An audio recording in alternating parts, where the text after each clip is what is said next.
Hey everybody, it's Jason Wrobel here from jasonwrobel.com. That's Jason W-R-O-B as in banana nut protein bars, EL.com. Yeah, you heard it right. I'm going back to my grandma's recipe chest, pulling out her banana bread, funking it up, adding a ton of great vegan protein, and bringing you vegan banana nut protein bars here today. Super easy to make, great delectable taste, and we're gonna be using the most amazing food processor in the world. So without any further ado, let us begin. Now, I mentioned this amazing food processor. I was just given this Breville sous chef food processor. I gotta say, it's the Mac Daddy of food processors. I've used RoboCoups, I've used Cuisinarts for decades. This guy right here is the crusher. It's like the world champion just dropping Macho Man elbows on everyone's head. Seriously, it makes you feel like a world champion in the kitchen. So we're gonna start our banana nut protein bars with what else? Bananas. Take 2 large bananas and go ahead and add them right into your food processor bowl, like so. Nothing fancy, just break them up by hand and put them in. Next up, we're gonna be rocking a full cup of organic oats. You guys could use quick oats, you could use steel cut oats, you could use gluten-free oats. Really, whatever oats float your boat. Yeah, I went there. So go ahead and add 1 full heaping cup of the organic oats to your mixing bowl. Here's where we start getting a little bit nutty. So in this case, I'm gonna be doing some unpasteurized, sprouted almonds. So let's add these to the bowl. Brazil nuts, from a taste perspective, a texture perspective, and a nutritional perspective, a lot of perspectives, my favorite nut. It's so good. It's high in selenium, which is really, really good for your reproductive organs, really good for helping your skin glow, really having nice healthy nails and hair. So I like to add Brazil nuts every now and again to my recipes to get my daily dose of selenium. So in this case, we're gonna do about a 1/4 cup of Brazil nuts. Next on the list, we've got coconut flour, organic coconut flour. We're gonna do 4 tablespoons. Of course, with any dessert or baked good, you gotta have a nice salt balance. So we're gonna do a heaping pinch of our Himalayan crystal salt.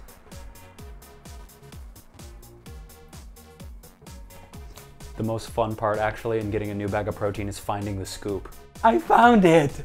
So as you can see, once you find the scoop, it makes this next step a whole lot easier. We're gonna kick up the protein, the medium chain triglycerides, all of those medium branch chain amino acids to really build big muscles and help replenish you. Oh yeah, we're rocking some Warrior Blend vanilla flavored protein from Sun Warrior. It's my favorite protein on the market. I know you guys have seen me use it here on the J-Wro show before.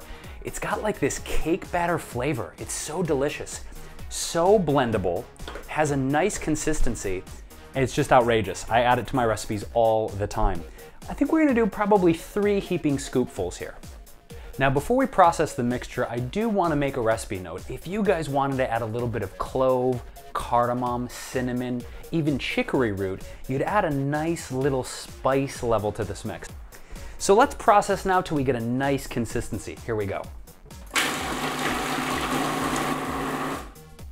So you can see it getting chunky, but it's not really binding together as of yet. So once we have the mixture broken down a bit, have those nuts broken up, you wanna add right around a cup of non-dairy milk. In this case, we're using a almond milk. You could use hemp milk, coconut milk, whatever milk your heart desires.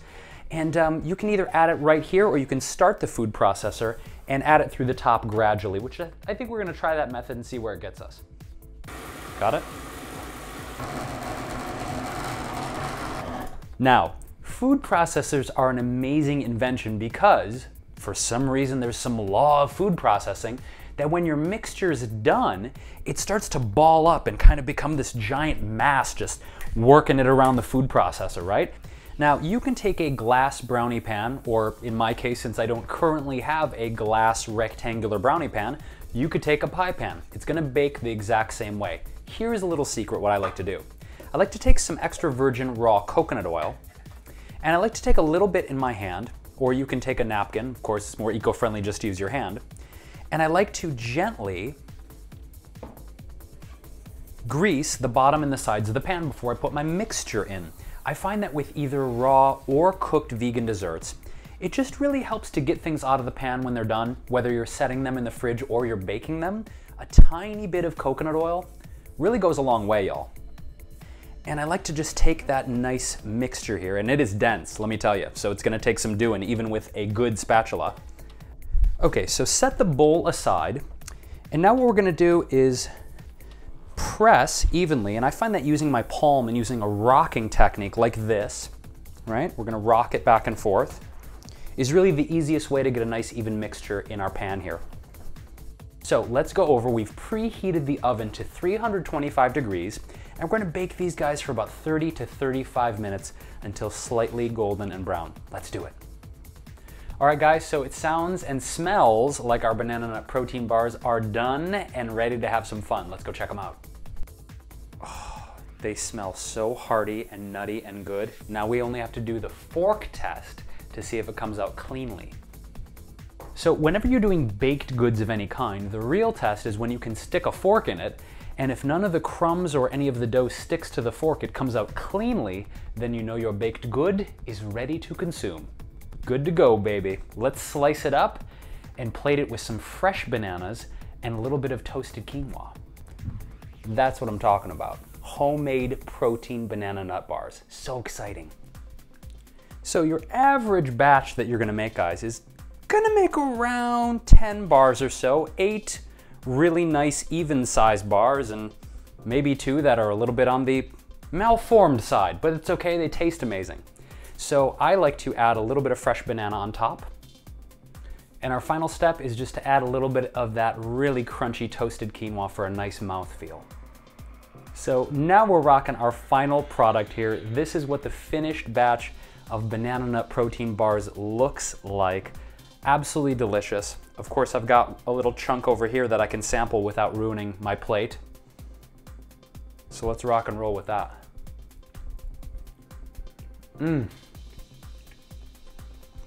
Of course, you've got the nice banana nut flavor. You have the perfect salt balance here. Really light. So guys, if you liked my recipe video, give it a big fat thumbs up and leave me a comment below. What are some classic recipes from your grandparents that you might try to recreate or have me recreate here on the show in a superfood veganized version? I'd love to hear, and let me know. So we're gonna have to knock off and down all of these protein bars somehow, some way. I can't do it alone. So I think I'm gonna find some friends and eat these delicious banana nut protein bars made with sunflower protein. Oof, oof, oof. So until next time, this is Jason Wrobel from jasonwrobel.com. That's Jason, W-R-O-B, as in biceps, EL.com. Thank you guys so much for tuning into the show, and I will catch you guys soon with another amazing, easy to make vegan superfood recipe. Peaches, y'all.